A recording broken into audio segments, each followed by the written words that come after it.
This is Metamorphosis, a journey of transformation through communication, or lack thereof. What would you do if you suddenly lost your ability to communicate with others in English?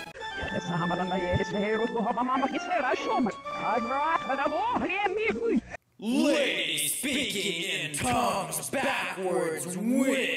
Who said that? Loss of communication between people creates isolation and hostility between those people because they are not able to resolve their misunderstandings. Our project focuses on the effects of the loss of the ability to communicate. We came to this topic because the lack of the ability to communicate is a timeless and universal problem. Kafka's and Malouf's works both use the theme of the loss of the ability to communicate to show that lack of communication leads to hostility. Epic thesis statement. Who said that? Malouf also demonstrates that hostility can disappear when communication is regained. In Ovid's story about Sisyphus, he argues that the unwillingness to communicate with a foreign figure leads to animosity and isolation of that figure.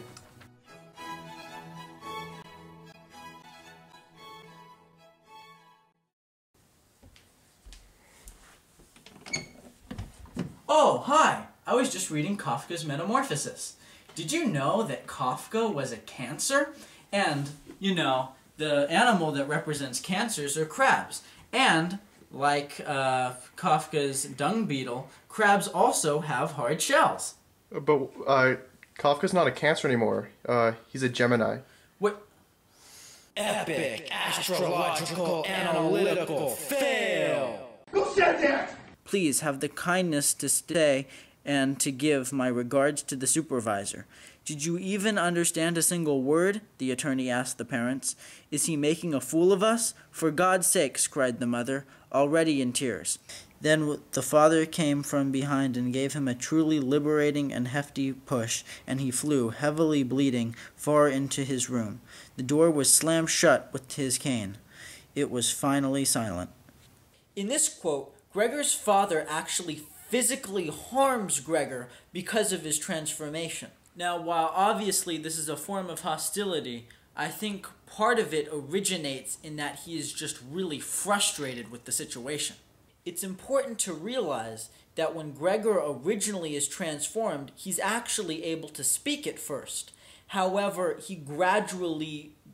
his condition degrades himself, and he is no longer able to communicate.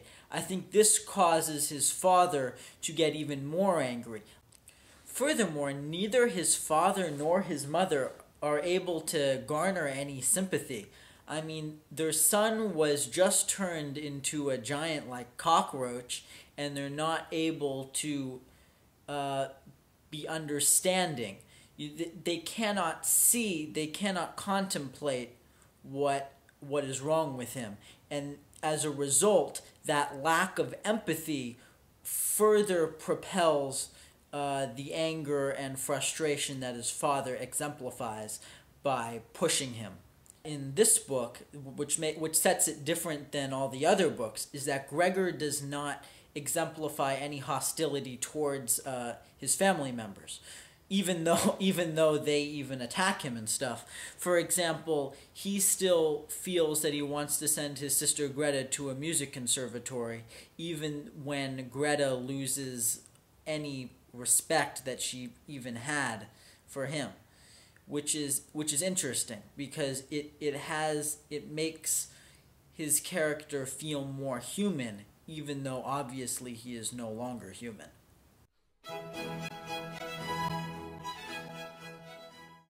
In David Malouf's An Imaginary Life, his character Ovid tells us, "I have begun to recognize some sounds in it, but just to hear the old man shouting in the yard to his grandson or muttering in the twilight to the young woman comes close at times to maddening me.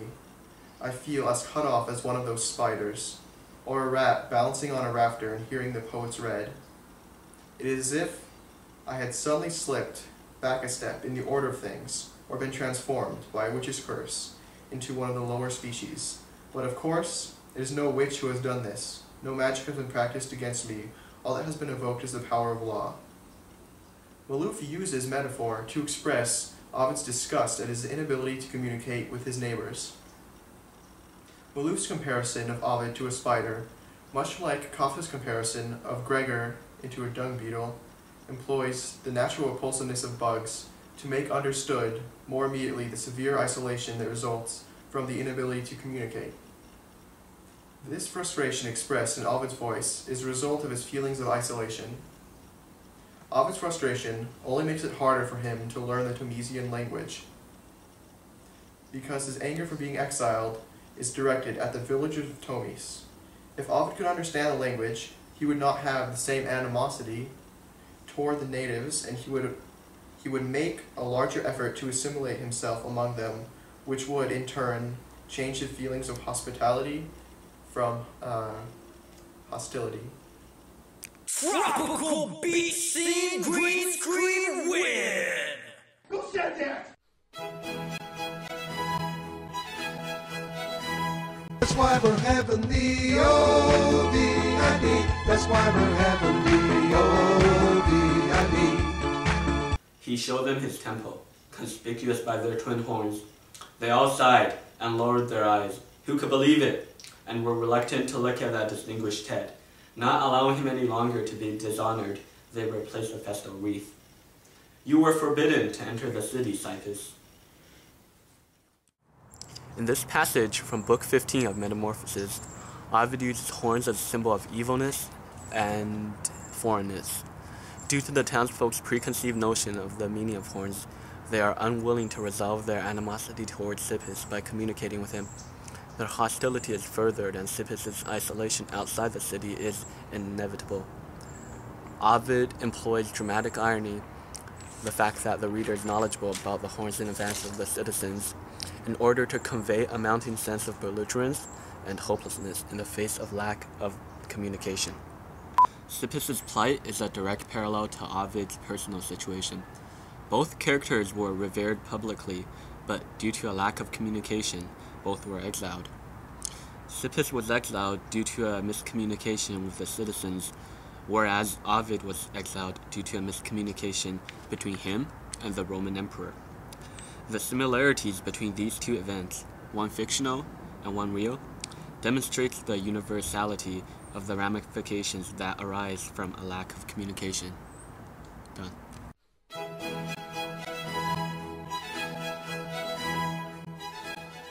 A criticism that can be leveled against all three authors is that the stories are kind of unrealistic. I mean, let's be honest.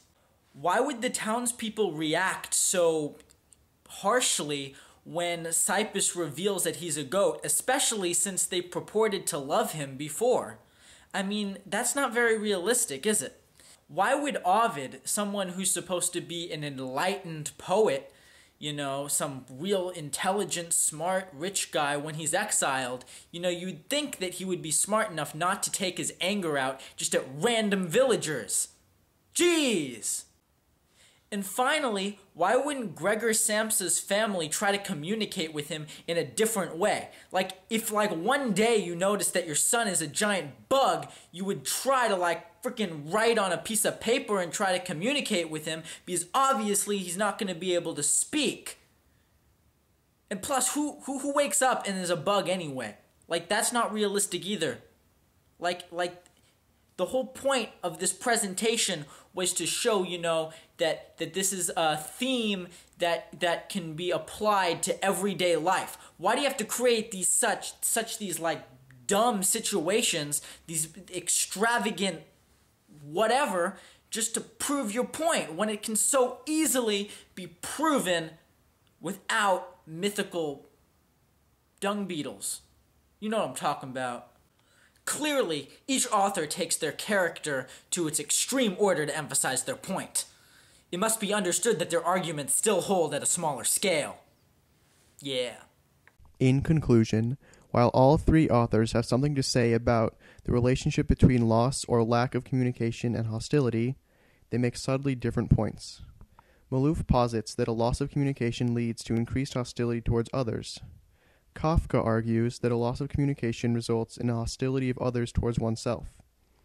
Ovid believes that hostile feelings preclude communication, which, unfortunately, is the only antidote. Who said that?